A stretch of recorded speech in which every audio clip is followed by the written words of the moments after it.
बिहार के अंदर ड्रामा करते हैं, नौटंकी करते हैं, कहते हैं कितना पैसा चाहिए, 25,000 करोड़, 50,000 करोड़, 1 लाख करोड़, 1.5 लाख करोड़, चलो 1.5 लाख करोड़ दे देता हूँ। अरे मोदी जी, हमें 1.5 लाख करोड़ नहीं चाहिए। ये बताओ तुम दिल्ली में बिहार के लोगों को 1.5 फीट की जगह देने को तैयार क्यों नहीं हो? पहले इसका जवाब दो।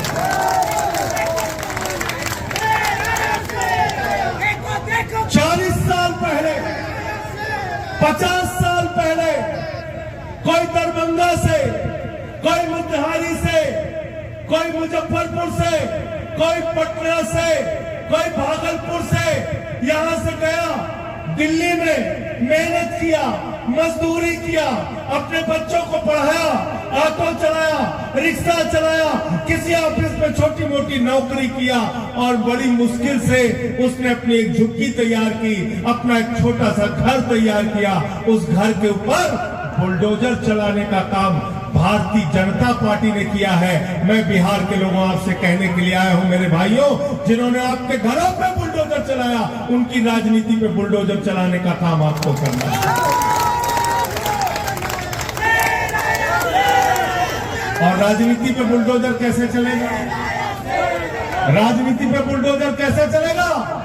ये जो तस्वीर है बाबा साहब के सामने, इनके दिए हुए अधिकारों से राजनीति पर बुलडोजर चलेगा भारतीय जनता पार्टी की। वो अधिकार क्या है जो बाबा साहब डॉक्टर भीमराव अंबेडकर ने भारत के संविधान में लिखा?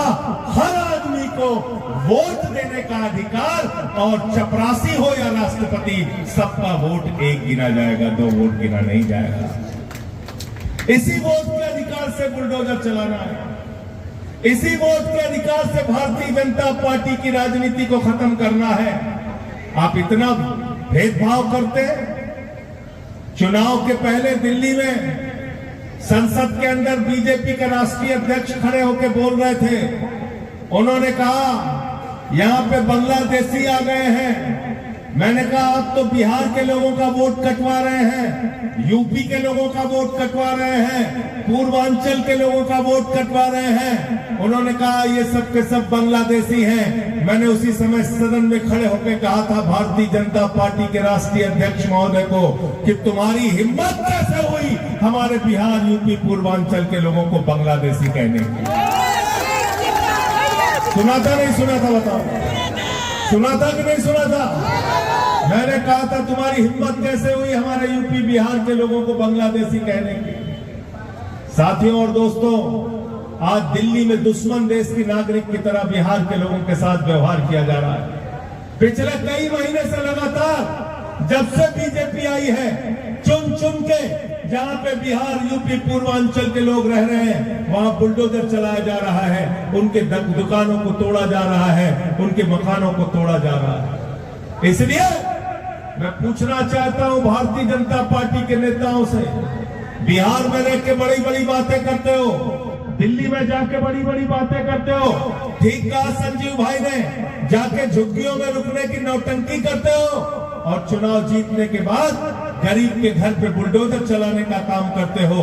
अगर हिम्मत है तो आज मोदी के खिलाफ, बीजेपी के खिलाफ बिहार के नेताओं को बोलना चाहिए और यहाँ के मुख्यमंत्री नीतीश कुमार को कहना चाहिए बिहारी भाइयों पर बुलडोजर रोको, वरना हम सरकार तुम्हारे साथ नहीं चलाएंगे। ये साहस, ये हिम्मत नीतीश कुमार जी को दिखाना चाहिए।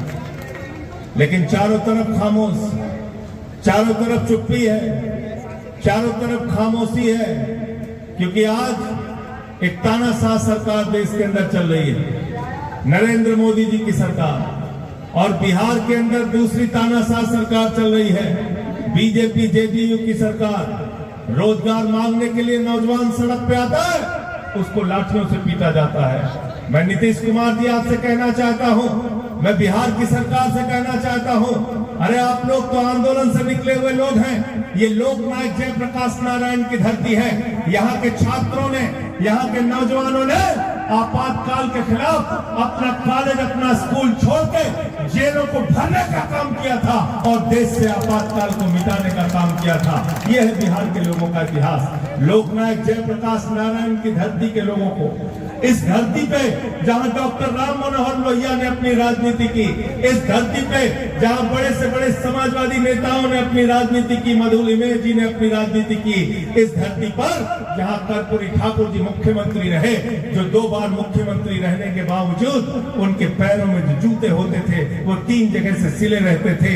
ये सिद्धांतों की, उसूलों की ये वो धरती है, क्रांतिकारियों की, जिन्होंने देश के लिए अपने प्राणों की आहुति दी और जब भी अत्याचार हुआ, अन्याय हुआ, उसके खिलाफ मिलकर लड़ने का काम किया।